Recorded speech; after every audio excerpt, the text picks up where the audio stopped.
저는 한시준 선생님의 그 의회 전통, 공화정의 전통에 관한 발제를 아마 어쩌면 이 국회가 생기고 나서 오늘 여기서 처음 하지 않았는가, 제 기억으로는. 제가 알고 있는 지금 그런 생각이 들었습니다. 그래서 발제하시는 동안 참 안타까운 마음을 정말 금할 수 없었습니다. 사실은 당연히 여기서 수백 차례에 걸쳐서 이 문제에 대해서 토론이 있어야 했고, 이 국회에 들어오면 아마 그런 것들 안내문이 붙어 있고, 우리 공화정의 역사, 의회의 역사가 이렇게 장구하다 하는 그런 얘기들이 있었어야 되는데, 그런 것이 없는 국회에 와서 국회 역사에 대한 발제를 드리면서 아쉬웠습니다. 표 의원님 일도 바쁘시지만 국회 차원에서 우선 정부보다 국회 차원에서 해줄 수 있는 일을 해주셨으면 하는 그런 생각이 듭니다. 그래서 이 국회에 이렇게 주민등록증을 내고 들어오면 사람들이 저절로 볼 수 있도록, 그래서 우리 국회가 오래되었구나 하는 그런 것을 느끼게 해주셨으면 좋겠습니다. 임만열 선생님이야, 제가 광복 70년 사업할 때 그 위원장님을 모시고 제가 일을 했었고, 평소에도 뭐 당연히 늘 존경하고, 선생님께서 그동안 3.1운동에 대해서 가장 오랜 동안 얘기하셨던 어떤 사업이 필요하다는 얘기를 해오셨는데 오늘 집약적으로 이렇게 말씀을 해주셨습니다. 사실 임만열 선생님께서 지금 얘기하시는 거 이게 얼마 받고 말씀하시는지 모르겠습니다. 이 말씀 드리는 이유는 뭐냐면, 사실 정부가 이런 생각을, 지금 임만열 선생님 사실 읍소하신 거거든요, 사실은요. 그렇잖아요. 지금 노 학자께서 읍소하신 건데 사실은 이게 큰 돈을 주고 사가야 되는 일이라는 얘기입니다. 제게는 사실은 이런 얘기들을 왜 사실 정부 차원에서 당연히 해야 될 생각을 하고 있는 건데, 이제 1년 남은 정부 예산 정책으로 보면 1년 남았습니다. 사실은 그 1년 남은 이제 와서 이걸 해달라고 요청하고 있는 상황인 거죠. 사실 우리가 이 현재 정부, 문재인 정부란 건 촛불 정부라고 이렇게 말할 수 있는데, 촛불 시민 정부라고 말할 수 있는데, 촛불 시민 정부의 뿌리가 어디 있겠습니까? 3.1운동입니다. 한국인들이 4.19 뭐 혁명 어떻고 하고 이렇게 다 하는데, 그게 사실 우리가 4.19 주장할 적에요, 민주주의 경험이 거의 없었습니다. 한국전쟁 끝나고 7년 만에, 종전 7년 만에 혁명이 일어난 것이거든요. 진정한 의미에서 그 이후에 7년은 민주주의가 없었습니다. 그런데 한국인들 민주주의 주장했거든요. 20세기 전체 역사에서요, 한국인이 진정한 민주주의 3년 경험했습니다. 왕정 7년이죠. 그렇지 않습니까? 왕정 10년. 일제강점기 34년 11개월 보름했습니다. 그리고 미군정 3년. 그 이승만 정권 13년. 그리고 잠깐 9개월 동안 민주당 정권이 있었죠. 그리고 박정희 정권이 18년 5개월 10일 17시간 동안 통치했습니다. 그 전두환 8년이 있었죠. 노태우 쭉 이어서 김대중 정부가 98년도에 출범했는데 2000년까지 계산해서 3년 내지는 3년 9개월 정도 공화정 경험한 사람들입니다. 그런데도 놀랍게도 계속해서 민주주의라고 주장했거든요. 3.1운동 때문입니다. 3.1운동에서 공화정을 수립했기 때문에 해보지도 않은 민주주의 끝없이 주장할 수 있는 근거가 있었던 거죠. 그 사람들이 왜 건국절 주장하는 사람들은 한국 민주주의가 미군정에 의해서 이식된 걸 주장하고 싶어 합니다. 잘못된 것입니다. 완전히 잘못된 것입니다. 우리 민주주의 이식된 적이 없습니다. 제가 촛불 집회 때 토론회에 나가서도 얘기한 적이 있었고 글도 쓴 적이 있었는데, 아까 이만열 선생님 말씀하셨거든요. 3.1운동이 왜 생겼냐?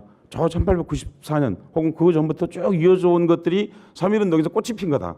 그리고 다시 이렇게 해 나갔다. 그랬는데 제가 그걸 숫자로 계산해 봤거든요. 1894년부터 전 국민적 차원의 봉기가 얼마에 한 번씩 일어났냐면요, 4.7년에 한 번씩 일어나더라고요. 한국인이 정말 대단한 사람들입니다.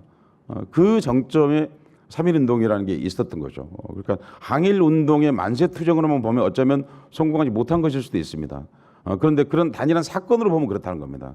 그런데 우리는 바로 한 달도 되지 않아서, 사실상 한 달도 되지 않아서 바로 공화정을 출범시킨 놀라운 사람들이거든요. 제가 어디서 이런 표현을 한 적이 있었습니다.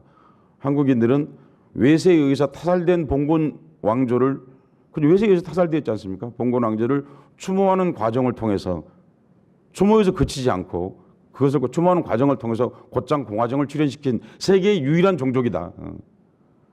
사실 이게 외세에 저항하면 되게 저항에서 끝납니다. 근데 저항한 걸 넘어서서 우리가 어쩌면 타도 있어야 될 정권이고, 사실상 말하면 봉건 왕조라는 게 어찌 보면요, 근대 역사에서 본다면요. 근데 외세에 의해서 타살된 봉건 권력을 추모하면서 새로운 세계로 이동해 갔다는 겁니다. 놀라운 그 지혜와 능력을 가지고 있다고 생각합니다. 프랑스 혁명 생각해보시고, 그럼 우리가 프랑스 혁명 때는 자기들하고 왕을 자기들이 죽여야 했지 않습니까? 근데 우리는 원치 않았지만 외세가 저지른 일을 도리어 우리 민족의 어떤 에너지, 새로운 세계를 출하는 그런 쪽으로 나아갔다는 점에서 한국이 특별한 점이 있다고 생각합니다. 이 사업을 임시정부 기념사업에 후원하고 있는데요. 제가 한 9년 전이었던 것으로 기억합니다. 임시정부 지금도 발행하고 있는 100년 편지를 쓰자고 해서 제가 제일 먼저 제1 편지를 제가 썼습니다. 그러니까 제가 제안을 했던 건 그때 10년 전이었을 겁니다. 10년은 준비한다고 저는 봤던 겁니다. 3.1운동 100년은. 그러니까 근데 우리 왜 그런지 지난 정부는 제가 지난 정부에 여러 번 요청한 적이 있었습니다. 사실 또 공식 경로를 통해서 3.1운동 장합을 좀 해야 된다. 그런데 관심이 별로 없으셨거든요. 서울시에서 이게 준비한 것도 갑자기 준비한 건 아니고요. 이만희 선생 모시고 광복 70주년을 할 때 이미 3.1운동을 얘기하고 있었습니다. 3.1운동을 지금부터 준비해야 된다.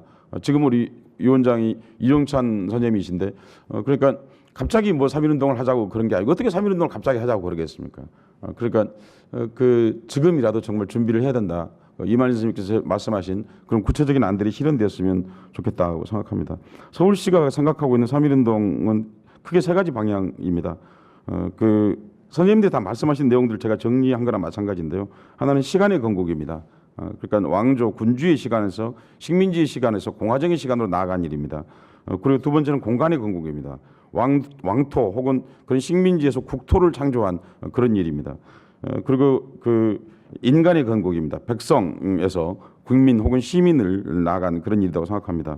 그래서 서울시에서는 내년부터 지금 준비하고 있는 것은 우선 시간의 건국에서 연호를 사용할 생각입니다. 대한민국 100년입니다. 서울시만 사용해야 되는지 잘 모르겠습니다. 사실은 다른 사람들도 2018년 쓰고 대한민국 100년이라는 연호를 왜냐하면 100주년 때는 101년이 되는데 하여튼 그것도 합의를 한다면 100주년부터 100년을 쓸 수도 있다고 생각합니다. 그러니까 왜냐하면 기산을 할 때 19년부터 기산을 해야 되기 때문에 어쩔 수 없이 그렇게 되긴 한데 사실 국회가 이런 거 결의해 줬으면 참 좋겠습니다. 그러니까 그것은 법적 위력을 가져달라는 게 아닙니다. 국회가 2019년을 국회 100년이라고 표현을 쓴다. 그러니까 주년으로 쓰지 않고 그때부터 이제 병기를 같이 한다 예컨대. 그렇게 되면 뭐 서울시나 지방자치나 정부도 자연스럽게 쓰게 되지 않을까. 연호를 2개 쓴다고 해서 큰 문제가 되는 건 아니거든요. 우리는 일본 얘기를 하면서 지금도 쇼와 몇 년이라고 얘기하지 않습니까? 일본 하물며 1인 통치 권력에 대해서 우리가 그렇게 얘기하는데 우리는 공화정을 창조한 역사인데 연호를 꼭 썼으면 좋겠다. 그러니까 우리가 가장 보편적으로 쓸 수 있는 걸 제가 얘기를 몇 가지만 하고 내려가도록 하겠습니다. 그러니까 뭐 서울시가 하는 사업은 수백 가지입니다. 근데 여기서 소개한다는 것은 별 무망한 일인 것 같고요. 연호를 사용했으면 좋겠다 하는 것이고요. 공간의 건국에서 가장 중요한 게 저는 이만희 선생님이 말씀하신 거 생각합니다. 광화문 언저리 어디에 반드시 3.1운동 표석이 있어야 됩니다. 3.1운동에도 뭔가 상징이 있어야 됩니다.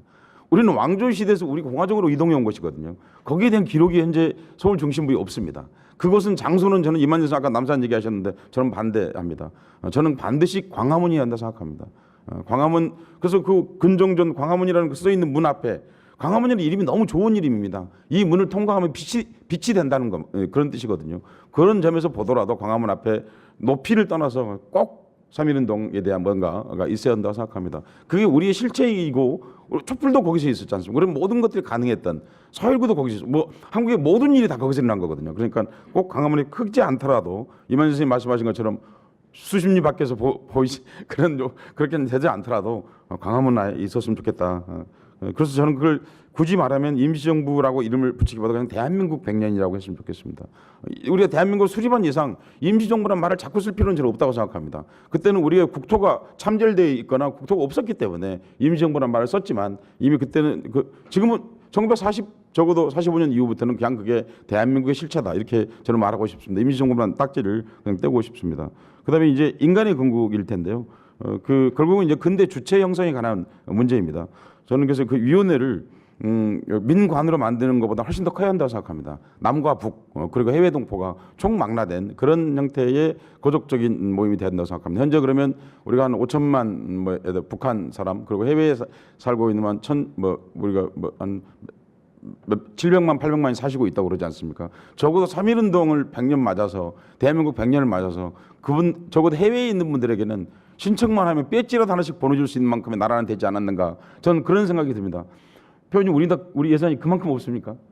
그 정도는 되지 않습니까? 그분들에게 뭐 미국 어디에 오면 뭐 러시아 어디에 오면 어디 만주 어디에 오면 만주라는 표현은 그렇습니다만 하여튼 어디 가면 그래도 대한민국 정부가 너희들에게 100년이 된 그걸 국민이 지금까지 국민이 많이 해줬으니 국가가 이제 뭘 조그만 거 하나 해준다 기념품이라도 사소한 거라도 볼펜 하나라도 줬으면 하는 그런 생각입니다. 국가가 우리에게 좀 뭘 해줬다는 좀 그런 느낌을 가질 수 있는 그런 일들을 해봤으면 하는 말씀을 드립니다.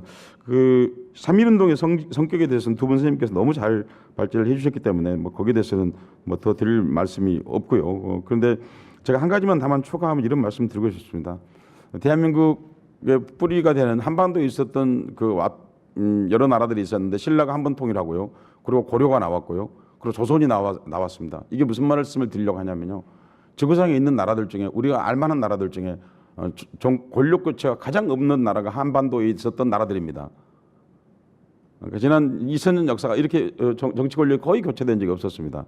그런데 그 3.1운동은 그 모든 것을 근거를 새롭게 바꾼 일이라 이렇게 말씀드리고자 하는 것입니다. 그 한시윤 선생님 말씀에 제가 지금 토를 달고 있는 겁니다. 주석을 달고 있는 겁니다. 3.1운동을 서울시는 모토가 이것입니다. 3.1운동은 대한민국의 모든 저수지였고 그 저수지다 이렇게 표현하고 있습니다. 그러니까 모든 게 모여가지고 다시 수문을 통해서 필요한 대로 분배되었던 역사의 저수지와 같은 것이다 이렇게 생각하고 있습니다. 고맙습니다. 네, 서혜성 교수.